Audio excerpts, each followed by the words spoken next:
পশ্চিম বাংলায় মমতা ব্যানার্জি নিজেকে ভারতবর্ষের প্রধানমন্ত্রী ভেবে নিয়েছে।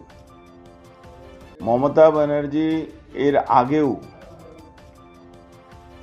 রাজীব কুমারকে বাঁচাবার জন্য ওর বাড়িতে ঢুকে গেছিলেন, ওখানে অনেক টাকার বলছে টাকা ফাইল ছিল। এখন উনি প্রত্যেক জনের ওখান থেকে ফাইল তুলে নিয়ে পালিয়েছেন। তথ্য লোপাট করার জন্য আপনি সামান্য একটা পুলিশকে যদি বাধা দেন তাহলে আপনার নামে এফআইআর হয়। কোনো মিটিং মিছিলে যদি পুলিশের সামনে আপনি দাঁড়িয়ে যান একটা এফআইআর হয়।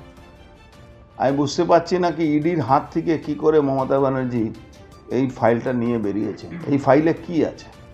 এই ফাইলে টাকার হিসাব আছে, এই ফাইলে টাকা কত টাকা লেনদেন হয়েছে সেই হিসাব আছে।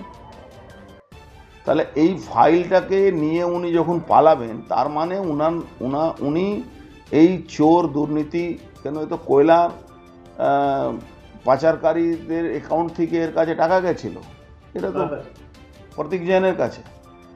তো তার জন্য ইডি খুঁজতে খুঁজতে ওখানে ঢুকেছে।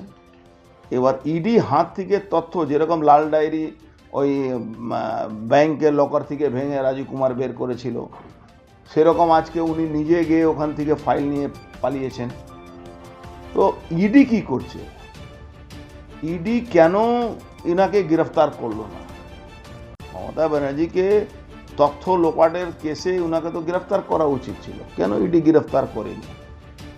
বা পশ্চিমবাংলায় ইমিডিয়েট রাষ্ট্রপতি শাসনের ঘোষণা কেন হচ্ছে না? মমতা ব্যানার্জি সাংবিধানিক পরিকাঠামোকে ভেঙে দেওয়ার চেষ্টা, সাংবিধানিক সিস্টেমটাকে তছনছ করে দেওয়ার উনি প্রক্রিয়া শুরু করেছেন। তো কালকে তো মমতা ব্যানার্জি এখানে বাংলাদেশ পাকিস্তানের ঝান্ডা উড়িয়ে দেবেন, বলবেন আমি আমার পশ্চিমবাংলায় পুলিশকে নিয়ে এই মনোজ বার্মা আর এই বিধাননগরের ওই মনীষ জৈনকে নিয়ে ভাববেন কি উনি হয়ে গেলেন, বাংলার প্রধানমন্ত্রী হয়ে গেলেন, ভারতবর্ষ থেকে আলাদা করে দেবেন। তো দিল্লি কি করছে? এটা তো বাংলার মানুষ এটা অবাক হয়ে গেছে। বাংলার মানুষ তো প্রশ্ন করছে এখন গভর্নমেন্ট অফ ইন্ডিয়ার উপরে। এটা সাংবিধানিক সংস্থা, যার অধিকার আছে কোনো জায়গা রেড করা, কোনো তথ্য যদি 2 নম্বরই হয় সে জায়গা, তো এখন চ্যালেঞ্জের মুখে ভারতবর্ষে সরকার পড়ে গেল। কেন এই ইমিডিয়েট চ্যালেঞ্জ কেন পড়লো? আজকে সাংবিধানিক সিস্টেম, আজকে ধরুন কোথাও হয় কোনো এজেন্সি রেড করে, সেখান থেকে ওই এলাকার যদি এমপি এমএলএ বা মিনিস্টার গিয়ে ওখান থেকে তথ্য লোটপাট করে তাকে অ্যারেস্ট করা হবে না? এটা সাধারণ মানুষ করলে অ্যারেস্ট হবে, আর একটা এমপি এমএলএ মমতা ব্যানার্জি আর ওনার ভাইপো করলে অ্যারেস্ট হবে না? নজিরবিহীন, পৃথিবীতে কোথাও হয়নি। মুখ্যমন্ত্রী যেভাবে গেছেন আমি বুঝতে পারছি না কি মমতা ব্যানার্জি তো গভর্নমেন্ট অফ ইন্ডিয়া অথরিটিকে চ্যালেঞ্জ করেছেন। আজকে তো উনি যে কোনো মুহূর্তে এখানে বাংলাদেশে ফ্ল্যাগ তুলে দিতে পারেন। ভয় যাই হোক, উনি চুরি করেছেন, চোরদের সবসময় ভয় থাকে, ওটা নিয়ে প্রশ্ন নেই। প্রশ্ন আছে ইনি কি করে ফাইল নিয়ে বেরোতে পারলেন, ইডি অফিসাররা কি করে দিল। ওখানে মনোজ বার্মাকে ইমিডিয়েট সাসপেন্ড করা উচিত।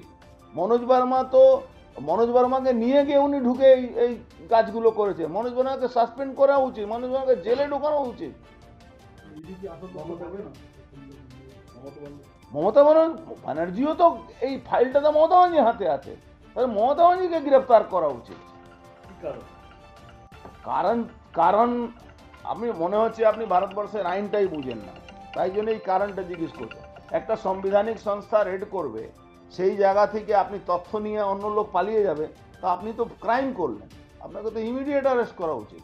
প্লাস কি করে ইডি হাত থেকে কি প্যারামিলিটারি ফোর্স কি করছিল, আরও ফোর্স আনিয়ে এখানে পশ্চিমবাংলাকে করে দেওয়া উচিত, পশ্চিমবাংলার উপরে রাষ্ট্রপতি শাসন করা উচিত। এখন তো সাংবিধানিক সিস্টেম পরিকাঠামোটা ভেঙে পড়েছে, ইমিডিয়েট অ্যারেস্ট করা উচিত।